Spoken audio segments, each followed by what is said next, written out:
Friends of Kids with Cancer enriches the lives of children who have undergone or are currently going through treatment for cancer. In November, they're going to hold a fashion show in a boutique to honor 26 years of service. And here with us today is Program Director and Executive Director Tim Mickelson. Welcome, Tim. Thank you, Sarah. So you've got a wonderful job working with wonderful children and families. It's awesome. What we do is something that matters so much, and it makes such a difference.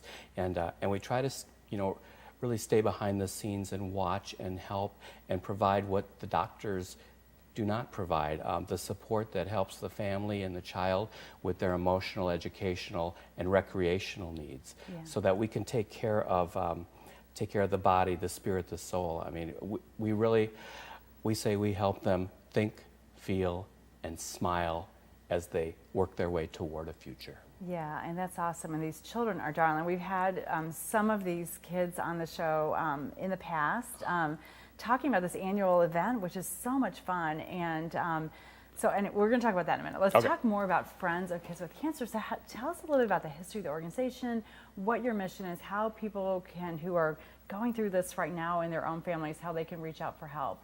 So the beginning of the organization is just nice and simple, like some fantastic not-for-profits are.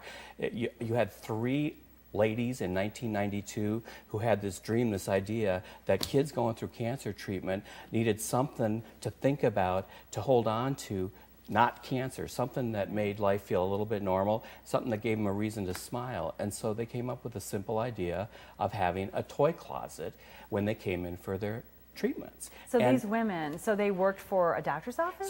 So Jill Turek, who worked at Mercy Hospitals, where she was in charge of education, working specifically with the hematology and oncology children, and 2 mothers, Molly Henry and Susie Snowden, whose children both were going through treatment for cancer.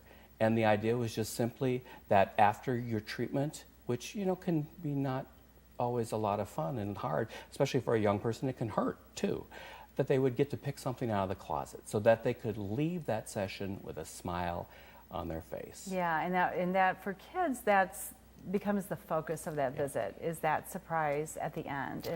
And it is a way to bring some normalcy back to these kids who are going through things that children shouldn't have to go through. Yeah. So, all right, so they started this back in 1992. So here we are, flash forward about 26 years, right? And so this idea of this closet of toys has now expanded, as I had said a little bit earlier, to include educational, emotional, and recreational programs that include, when you look at the educational side, we provide psychosocial testing so we can understand how the brain, how the mind is doing, what the chemotherapy might be doing and impairing, because it does. You've heard of chemo brain, and that's a very real thing, and it makes it hard for children who are in school. So we help them to understand kind of where they need a little extra help, and then we provide that extra help.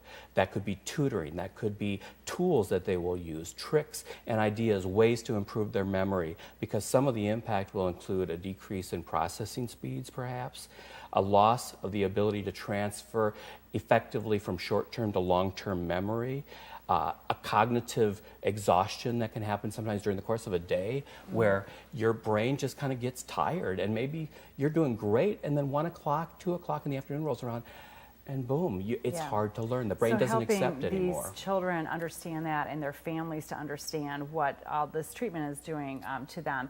So, and the kids what is the age range of the children that you're helping? A child is a child. You know a child when you see a child. We could be talking about a young infant, a 2-month-old. We could be talking about a young man who's on his way to college, who we are still there working with and helping. And how many families are you helping? So each year in St. Louis, about 325 newly diagnosed youth are going to be treated here in our hospitals. We have the St. Louis Children's Hospital, Cardinal Glennon Children's Hospital, and the Mercy Cardinal Cares Kids Center. And we treat approximately each child about 3 years or so is the average battle. Okay. So that's about 1,000 or so children. And it's not just the children who have cancer, but we help the entire family. Yeah, got it. So you've got 1,000 children plus families, so to the probably, what, 4,000 or so maybe individuals. That's awesome. All right, we're going to take a quick break, Tim, and we're going to talk more about this great, fun, upcoming event that everyone needs to get involved with. So stay with us at STL Live. We'll have more with Friends of Kids with Cancer and Tim after this break.